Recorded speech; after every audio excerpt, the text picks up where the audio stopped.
Good evening, everybody. Welcome to Terrace Talk Live. My name is Connor Southwell, and I hope you are safe and well. Welcome to whichever pink and channel this happens to find you on. We are, of course, previewing Norwich City's game against Bristol City tomorrow. We are live, so get any comments and questions you have in, and I'm happy to throw them at our guests. And I'm delighted to be joined by Alfie Pritchard, Norwich fan and part of the Norwich Talk YouTube channel, and Tony Osborne, presenter and commentator for Robins TV. Alfie, let's start with you because I did warn Toby about this, that we have to have a little chat about this, which is Norwich City completing their first January signing today, this afternoon, in fact, and it is Greek left back Dimitris Giannoulis. I did that perfectly before we came on air. We'll blame the pressure. Giannoulis has signed for Norwich on loan with an obligation to buy should they get promotion to the Premier League. Alfie, I'll throw it straight over to you. What are your thoughts on that signing? I think from the facts that we've seen, it's looking like a really impressive one.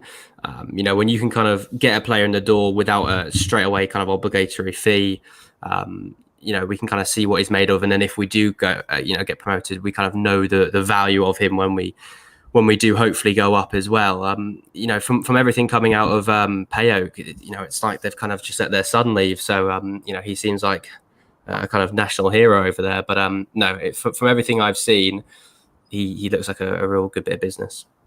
Yeah, Mr. No Breaks is his nickname in Greece, so hopefully we see some of that pace. I've seen, I think it was my colleague Dave Fraser actually said he looks like a hybrid of Ivo Pinto and Mitchell Dykes, which certainly would be an interesting blend of a player. Just in terms of that left back position more generally, then Alfie, what do you think this means for Xavi Quintilla? Because we know Norwich aren't going to terminate that loan, but extra competition, something that Norwich needed in that area of the pitch? Well, definitely in terms of the competition, but it also could mean that, with his injuries recently, it could have uncovered something. So I guess as a more kind of future long-term view, we know that he has a smaller optional future fee if we get promoted, but I don't know if that's an obligation. So that might be competition to say, hey, look, if you want to get that spot, if we do go up, here's your man to beat. Yeah, absolutely. It's worth stressing it as well. The work permit, they are confident that will happen. I can already see we've had a comment from Dan on that. Thanks for the kind words on the pronunciation. I did it much better off camera. I'm absolutely devastated, but there you go. Impressive signing given he's a Greek international. What was the work permit problems? No problems, just a little bit of a hold up getting him on. They're hopeful. Confident, I'm told, of getting one. So fingers crossed. Toby, thank you for sitting through that as we just touched upon that. We couldn't really let that news pass. First and foremost, how are you? Secondly, Bristol City. I remember last time you came on, we were talking about them potentially as sort of promotion contenders, possibly. Obviously, things were fairly new under Dean Holden then. Maybe I'm being a bit kind. But now down in 9th place, is it fair to say the objective has changed to maybe pushing for the playoffs as opposed to the automatics?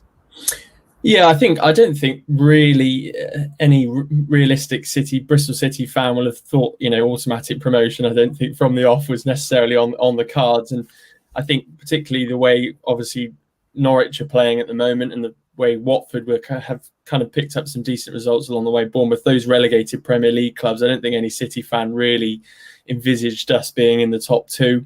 But I think, now since the turn of the year, I think we've been through a really difficult patch through December, really struggled to pick up results, poor performances, largely down to the fact that we've had just so many injuries, lost, probably pretty much a full first team of players, essentially, to the point where we were even having to sort of put a full bench of under 23s out, essentially, as part of our match day squad. So it's been a really difficult December period, struggled to pick up any sort of decent results.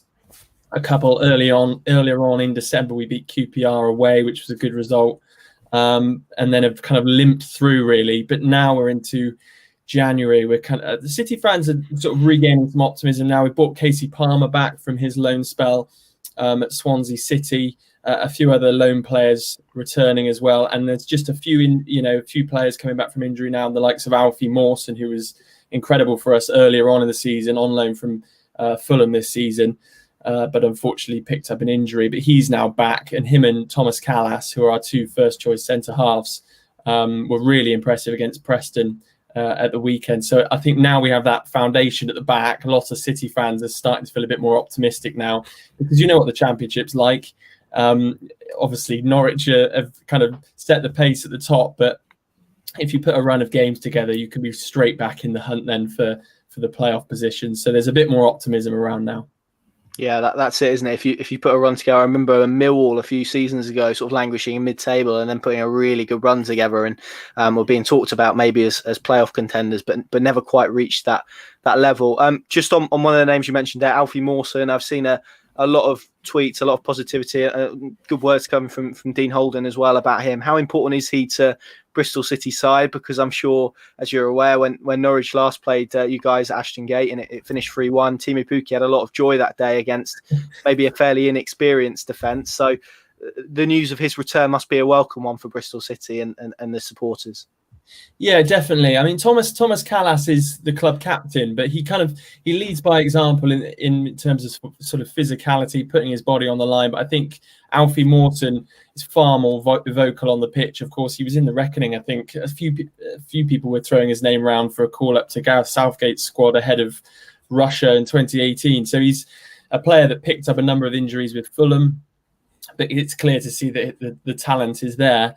And I think he's just that assured presence at the back, brilliant with the ball at his feet. He's a real ball-playing centre-half. And we lost Adam Webster to Brighton 2 seasons ago now. And he left a massive hole in that Bristol City defence. So I think Alfie Mawson's now really been the man to fill that void. Zach Viner, one of our youth players, really stepped up in his absence and actually was one of our most consistent performers. But certainly Mawson would be our first choice centre half, and hopefully there was a few rumours knocking around of him potentially staying beyond this season on a more of a permanent deal as well. So I think a lot of City fans would welcome that. I know he's got a few admirers at Carrow Road, but since they signed Ben Gibson, I think they're quite happy with that. Alfie, let's bring you in, because we spoke about Teemu Pukki, and everyone who watched the game against Bristol City at Ashton Gate will know the kind of impact he had. He caused chaos that day. Was really, really good. Scored what was it? 2 goals, 1 goal? My memory is failing now, but yeah, there you go. So was really pivotal in that win. He's not going to be available tomorrow because of this side strain issue. If I'm honest, I probably expected that, given we've got an FA Cup game on Saturday and maybe a little bit of a break. Essentially, he will have had 3 weeks off, given that he didn't start an FA Cup against Coventry. Jordan Hugill, arguably his best game in a Norwich shirt against Cardiff, I felt. 2 questions for you. How big a loss is Teemu Pukki going to be for Norwich tomorrow? And equally, what were your thoughts on Jordan Hugill and how he led the line? Because he's a very different type of striker. I think Pukki is going to be a huge miss. I mean, all you have to do is, like I say, look at how he, not even against Bristol, but how he kind of conducts himself in every game. And I think the thing is with Teemu Pukki is I guess the overall impact he has on the team in general and how we play. You know, I think when you look at players like Buendia behind him who can be so instrumental, having someone making those kind of creative forward runs like Pukki can really open teams up. And I think that's probably kind of to our credit in that early first half on the reverse fixture. We saw that happening. And I think as good as Hugill is in terms of at this level, I guess I could say, and how well he played against Cardiff, he's a different type of threat. So he's not that kind of player to make those same runs in behind the defence. He's more of that kind of get the ball into his feet and try and kind of play off him. And yeah, he did play well against Cardiff, but it's more that kind of goal scoring thing. I'm a bit more nervous. You know, we've seen him kind of get a goal against Coventry in the Cup, which is, you know, a great start. But he's kind of, apart from the Rotherham penalty late on, we haven't really seen him fire in front of goal in the Championship. And I mean, I hope for his sake, because it's going to be one of the only chances he really gets, you'd like to think, this season, in terms of with Teemu Pukki, for the majority, will probably be keeping him out of the side. So, I mean, hey, for his sake, I really hope he can kind of, you know, put a run together and maybe get a couple of goals and kind of, you know, forge his, I guess, career with Norwich going forward as well. You kind of anticipated my second sort of follow-up question on Hugill there, and how big of an opportunity this is for him, because as you rightly say, the majority of his minutes have either come in the cup competitions, and he scored a fine header against Coventry, only had 8 touches that day though, and a penalty against Rotherham, and the rest of his minutes really have been off the bench. He obviously got injured against Middlesbrough, a game that he started in as well, so not really had too much of an opportunity to show. From his perspective and from Daniel Farke's perspective, there's a real opportunity for him to kind of lay down the gauntlet, I guess, and try and stake his claim for a regular starting position, even though he will know that he signed for Norwich City with Teemu Pukki as the main man. Yeah, and I also think as well, you've got to remember that, you've got a player like Adam Eder, who is arguably a comfortable second option at the start of the season, and obviously we've been unfortunate that he had that kind of 10-week injury, and obviously now with COVID-related issues he's been out, but I think he's another fantastic youngster we've got coming through. So there's no doubt that it's not going to be a better time for him. And you look at kind of players that have played with Teemu Pukki in the last couple of years. Jordan Rhodes, to note, was fantastic, did nothing wrong, but kind of played that Jordan Hugill role where Pukki was just too good to drop. So you got to hope for his sake, like I say, he can just take that chance. But it's theirs for his to take. I can't even get my words out now. There you go. Yeah, it's going to be a really interesting one to see how he gets on. That battle with Mawson, I think, has the promise to be absolutely fascinating. Toby, do you think, or does Jordan Hugill playing ahead of Teemu Pukki, or probably a better way to phrase it is, does the lack of Teemu Pukki make you more confident, less confident when you think about tomorrow night? Oh, well, definitely more confident. I think based on the performance he put in at Ashton Gate earlier on in the season, most definitely. And I think in fact I saw actually on Twitter that a few sort of local papers and stuff had sort of started with the headline "Good news for Bristol City fans: Teemu Pukki's ruled out" and everything. So I think a bit more. Jordan Hugill's playing style would probably suit Alfie Mawson and Thomas Callas a bit more than perhaps Teemu Pukki. So relieved about that, I think. There was a statistic that was brought up in Daniel Farke's press conference today about, and you can tell me, I'm pretty sure it's right. I haven't Norwich have signed a player, so I haven't been able to check it this afternoon. But it was a question asked, and it was essentially that Bristol City haven't lost the game when they've scored the first goal. How pivotal is that going to be? If that's correct, how pivotal is that going to be for tomorrow's approach? And can you see Bristol City? I mean, Daniel Farke kind of said today about how they were fairly flexible, about how they had nothing to lose and would probably chase the game a little bit more. Are you expecting Bristol City to go down that route and maybe open up a little bit against Norwich? Because we haven't seen many teams do that at Carrow Road this year. Yeah, I think so. Perhaps. I think they took a sort of similar approach when we played against Cardiff City at the Cardiff City Stadium. Starting with more of a 4-3-3. If Bristol City line up with a 4-3-3, that is generally going to be their approach. Start with the 3 strikers. When they've kind of gone for that formation, it's been Chris Martin, Naki Wells, and Antoine Semenyo. Semenyo is back in the squad tomorrow night, so we may shift back to that and kind of go for broke a little bit. I mean, I don't think we've beaten Norwich since 2009. We've kind of got this week we've had the 2 teams that we're cursed with, Preston North End on Saturday. I think we hadn't beaten Preston North End for 15 games or something like that. So hopefully we can break another curse tomorrow night as well against Norwich, because I think it was 2009 that we last beat you guys. So fingers crossed. Well, Norwich fans will certainly be hoping 2021 isn't the year that record gets broken. Last time we spoke, there were a lot of injuries for Bristol City, as we've kind of spoken about already, Alfie Mawson being one of them. The defence was pretty makeshift that day. How is that situation looking now? You kind of said about the dodgy period through December. You guys have obviously had the COVID stuff as well, which Norwich are now experiencing a little bit of. Dean Holden hasn't been dealt an easy hand, has he, so far in his Bristol City managerial career? No, he really hasn't. Obviously, I've mentioned Mawson. We've lost Jamie Patterson, Andy Vyman, who I know's got history at Carrow Road himself over the years. He's always been a fairly strong performer against Norwich. Callum O'Dowda. There's been countless injuries that they've kind of had to deal with. Ryan Sessegnon, who came on loan. to Ashton Gate as well. He's been out injured, so we lost him fairly early on. Joe Williams, who was a player that we signed in the summer and everybody had huge hopes for from Wigan Athletic, a really well thought of player, certainly at championship level, and he hasn't featured yet for Bristol City. And a number of other players as well. So the injury situation isn't great. It's gradually getting better. Alfie Mawson is the first of those kind of that group nucleus of players that are hopefully coming back from injury very soon. Casey Palmer's obviously come back from that loan spell. He wasn't getting many games with Swansea either, so he came back in against Preston actually and was really put in a really strong performance. So hopefully over time, things aren't looking great in terms of injuries, but certainly having Casey Palmer and Mawson back, and I should think they'll probably both start again tomorrow night, is a big boost for Bristol City. Yeah, and two really good players as well.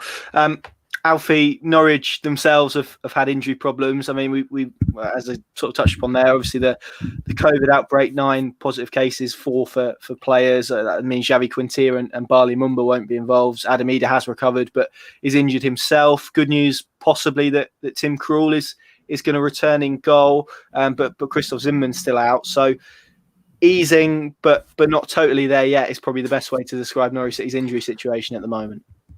I think it's, especially after kind of at the tail end of last year in the Premier League and the early start, you just kind of get used to that kind of, injury bulletin, before a game. I remember it's actually eased off a bit, but, you used to go on there and there'd be 3 or 4 players that just suddenly, decided they want 10 weeks off.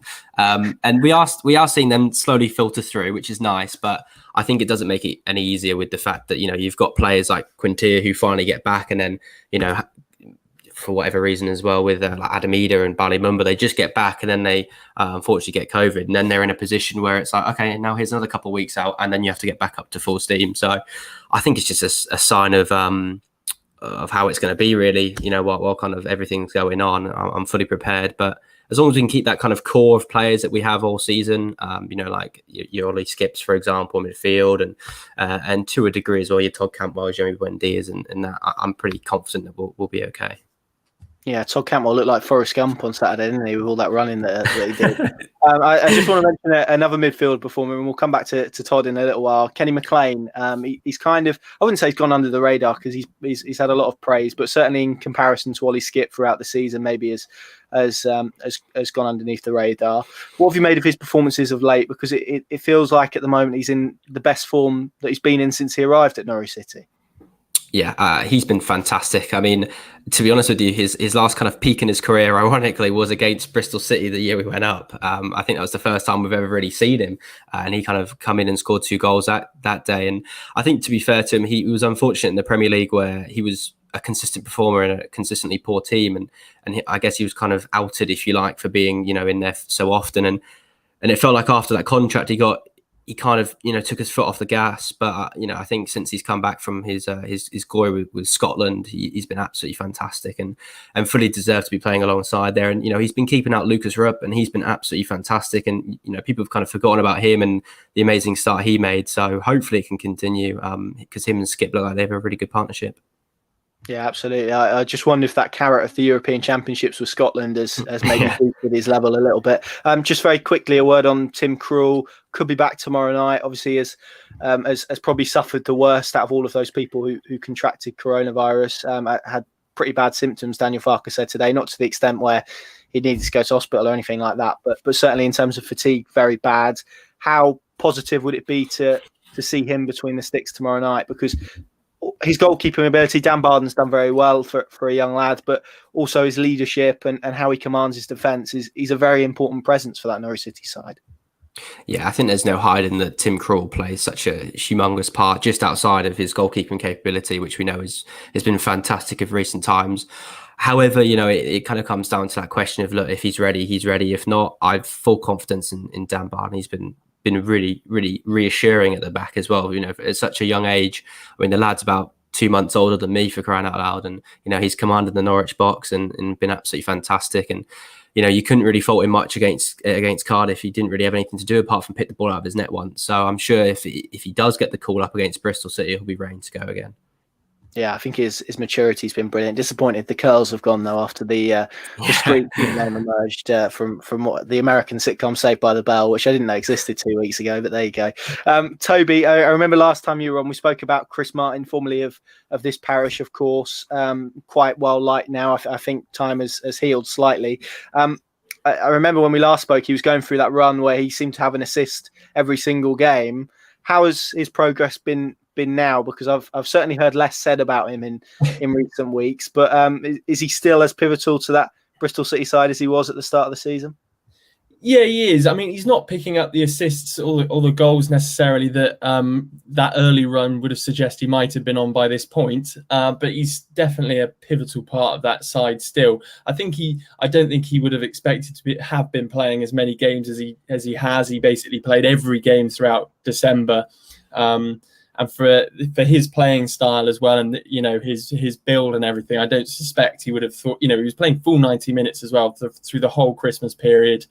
Bristol City didn't really have any games called off through COVID or anything like that either, so he was really having to put a shift in, and maybe didn't get the service that he perhaps needed to pick up all those goals and assists. But certainly still an integral part of that side. He was impressive on Saturday against Preston, having Famara Jeju up front with him, because Bristol City was sort of returned to a front two with Naki Wells dropping to the bench. He picked up a goal in the FA Cup as well. So yeah, still really popular among fans and still definitely a big part of this side. And hopefully he can grab us a couple more goals between now and the end of the season.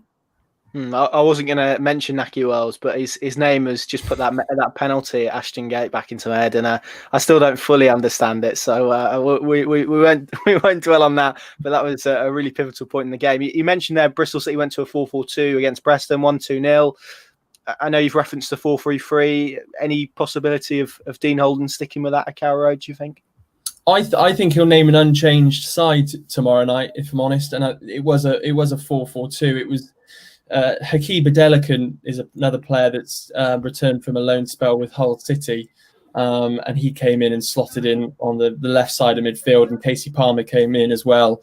And then Adam Naj is a player in Hungarian international in central midfield. He's really sort of stepped up this season, actually, after quite a quiet opening season with Bristol City. So I think it will be that 4-4-2 with Callas and Alfie Mawson as the two centre halves, and Zach Viner pushed on in the end into midfield as well alongside Adam Nash. So yeah, I think they'll stick with a 4-4-2 tomorrow night, and it seemed to suit them against Preston. They got the early goal, which seemed to settle things, because against a side like Preston, they certainly struggled at Deepdale when they had to then chase the game, because they're a good side at sort of taking the sting out of any momentum.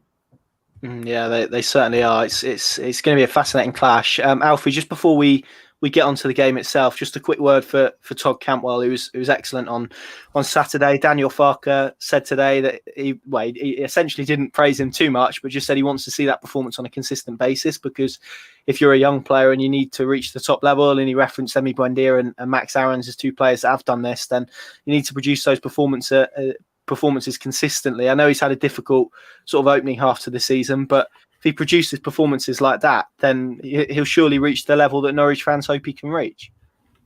Yeah, I mean, he was absolutely fantastic. I think the only person who kind of loved him more than me was the I Follow commentators from Cardiff. They couldn't get enough of him that day. And his different coloured boots. Yeah, absolutely. When you're colourblind like me, it doesn't really make too much difference, that one, though. But I guess on a serious note with Todd, I mean, he's been, especially that last game, I've never seen him put in such a graft, and that was really nice, because I think he kind of comes under that Norfolk-born players, as much as Chris Martin probably did when he was here, where maybe they get a bit more stick than probably what they deserve to get, and I think he's been under a microscope quite a lot. So for him to really turn out a good performance and really fight hard for it as well was just great. Not only great for us, but great for him as well. Yeah, it was nice to see, because I know a few people have questioned his attitude at different points, and he's going to certainly silence those concerns for performances like that. Just on this game tomorrow night, and we've got this comment from Elliot Pearson, who's put his team on the screen. Although, as we've said earlier, I don't know if you've kept up to date with Daniel Farker's press conference. Teemu Pukki is out with that side strain, but that's what he is. That's what he's gone for. How do you see this one panning out? And in terms of changes, Daniel has sort of said the impact maybe that COVID had on the team, and how maybe players were focused on test results rather than performances. Can you see him making a few changes to this one, bearing in mind maybe the effort that they put into that Cardiff game? And if you were him, would you be making changes, or would you try and take advantage of that momentum? I think it's a tough one, because typically he likes to go with a fairly unchanged 11 after a win.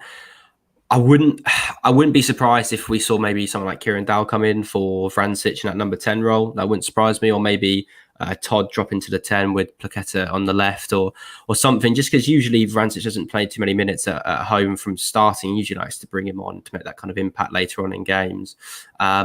But the only really thing I can think is whether or not he risks Tim Krul or puts Barden in, which obviously we've already spoken about.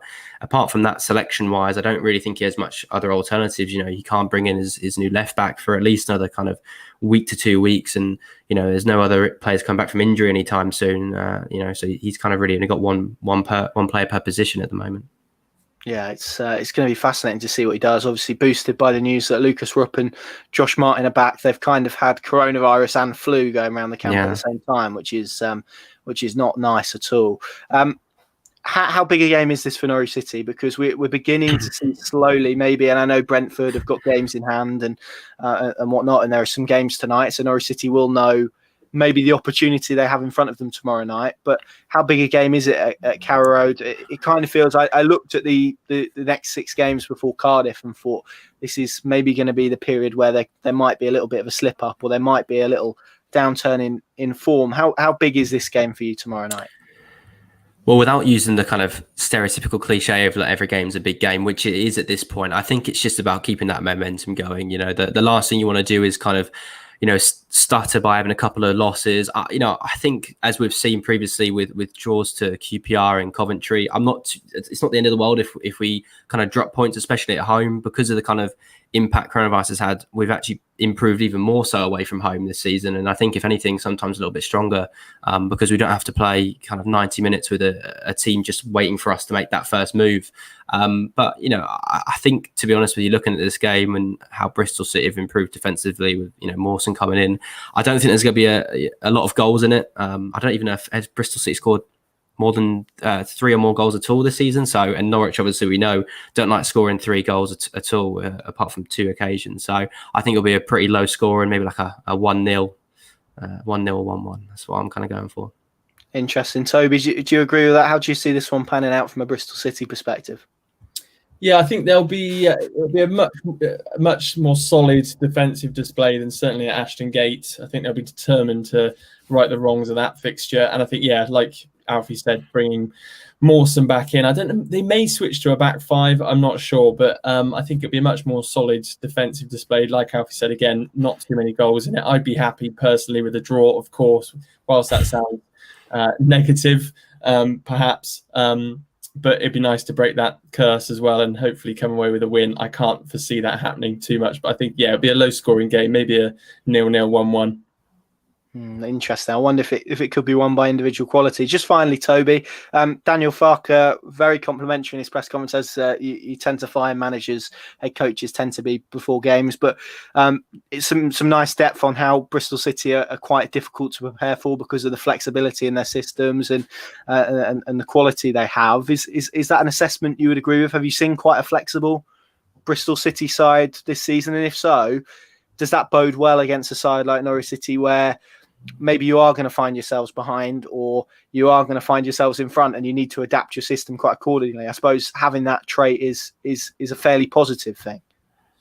Yeah, definitely. I think if Bristol City had a almost fully fit squad at the moment, they have such a variety of options, a number of attacking midfielders, some players that can play in a variety of positions. The likes of Zach Viner that I mentioned earlier on has played sort of right centre back for the majority of the season and just effortlessly moved into central midfield at the weekend.